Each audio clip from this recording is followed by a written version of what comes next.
Hello and welcome back. I have a video for you guys today on how to schedule content that you create, videos, photos, links, whatever it is, all to your social media posts, auto posting, so you don't have to sit there and get a reminder or anything. And this app works very well for the iPhone as an app, but it's also very intuitive on the website. So if you're a person that's a laptop person or a computer person, you can also use this app on the computer. It works vice versa between your iPhone and between the computer. And it really helps you post to all your social media accounts, or at least the majority of them that you need to. Now, I've already covered in my other previous videos on Planoly and Tailwind, which primarily focus on Instagram and Pinterest. But the next app that I want to talk about is called Buffer, and it does also Pinterest and Instagram, but it also covers a lot more. Now, if you haven't subscribed to this channel, make sure you hit that subscribe button, click that bell notification so you're notified as all my new videos come out. So I'm going to show you today the Buffer iOS app, so for the iPhone. Now, in here, once you select which account that you pretty much want to do, because they have a couple of pay plans, and they're really reasonable on the price. You can pretty much add all the necessary accounts that you need. So if you notice here, I still have a couple of my Instagram accounts on here. I have my Pinterest, and then along with that, I have Facebook, I have my Facebook group, I have my Twitter, and my LinkedIn. So I can pretty much auto post to any one of these accounts, whatever content I want, have them all full, a little bit full, whatever it is. Now, I don't quite use it for Instagram or Pinterest only because it's very limited on what I can do, and it doesn't have the full grids and all that, but it's there as a backup in case I need it. So down here you can see you can add a new account if you're on that, let's say, whatever plan that allows you unlimited. You can get support, and you can also sign out. So in any one of these, let's say we go into LinkedIn, for example, you get a blank page. Now on the computer or on your MacBook, you're going to get a grid. Now what I mean by the grid is when you go in here to your settings and you go to your posting schedule, this is the schedule that you create on your own. It doesn't come automatically generated through Buffer. You have to create it. So if you go in here, you can choose all your time slots. However many time slots you want to post to that account, that's what you can choose in here. And you can create it for each separate day, make them all the same, whatever it is, and then you can also create your time zone on the bottom. Now on the computer though, you'll see the grid. You'll be able to pick and choose which time slots you want. But on the mobile app, you don't get that grid. All you have is to choose to compose. In the middle here, if you have the business account, you can have all your collaborations here with team members. This section here will give you whatever has been posted and give you your analytics for each one. And the tab on the bottom gives you your settings, where you have your time zone, your posting schedule. You can pause your queue. Say you're out of the country, you don't have a signal. You can create whatever link shortenings you want, shuffle it, empty it, reconnect your account from here if you want to remove your account completely.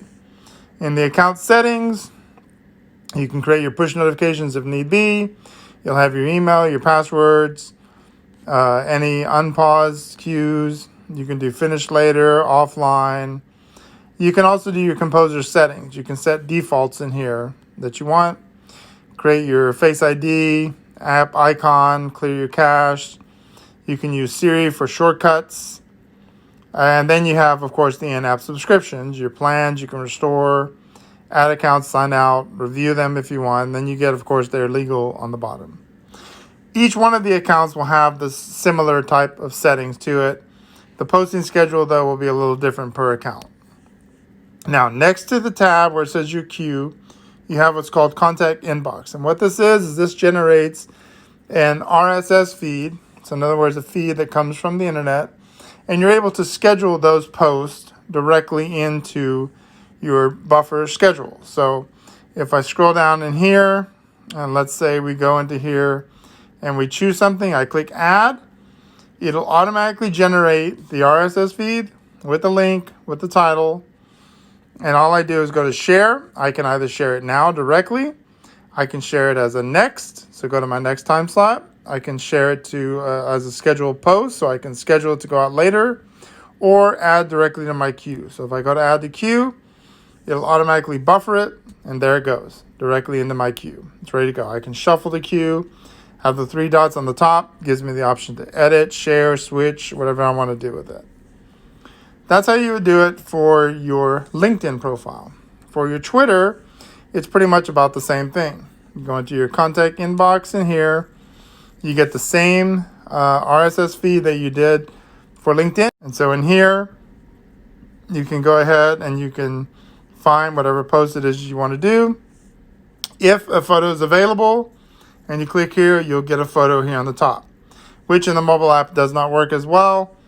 In the web, it does. You go to share, you add to your queue, it'll automatically post it into your queue. Same thing here in your settings, your posting schedule. You can choose exactly how many times you want to post to Twitter. Now, here's the downside. I'll let you guys know. Let's say you go into your Facebook. Now, Facebook does not let you automatically post a link and get all the information. You'll have to actually add the link separate, add the information separate. So you have to go to add, create your caption, create your photo, and add your link separately. Facebook is the only one that you cannot paste the link and get the information from it. Now, you can do it from the contact box, the RSS feed, that you can do. So if you want to post something in here, and let's say you want to do something like this, it'll automatically pull the link and you can add the queue. That it will work. But if you take a link from anywhere else and you paste it in here and want it to auto-populate everything, it won't do it for Facebook. So I just want you guys to know that ahead of time so you're not trying to paste links in there, because I know Buffer can do that and Facebook doesn't accept it. Now, you can do it with Twitter and LinkedIn. You can do it with Instagram and Pinterest, but you cannot do it with Facebook. So any one of your Facebook ones, you cannot do it. So here on the side, you can see how many numbers you have that show you how many are in the queue, ready to go up. And you're able to simply get a glance here of what you want to do. Now, you cannot move these around on the mobile app. It's very difficult. In the web, you can. So it primarily, this one is used for a website, for your MacBook, for your computers, but it does allow you to do everything vice versa, from phone to computer, or website to phone, and so forth. So whatever you do on either platform will save amongst both. And like I said, Buffer, for me, I primarily use for Facebook, LinkedIn, and Twitter. I only use Pinterest and Instagram as backups. I don't use it to do all my full scheduling for Pinterest and Instagram, just because it's not as intuitive for that. So that pretty much is Buffer, the iOS app. You're able to do all your scheduling, all your stuff directly from your phone. The last thing is just the add button, and that just simply gives you the blank page to choose and to pick everything. That's pretty much all it does. Okay, so I hope the video helped you out. Hope you learned something. Hopefully this is something that you'll use to schedule your social media content. If you have any questions on that, leave them in the comments below. If you haven't subscribed, make sure you go ahead and subscribe to this channel and hit that bell notification so you're notified. Okay, and if you want to see more videos like that, make sure you subscribe to my channel, and I will come back with you with more. Thank you for watching.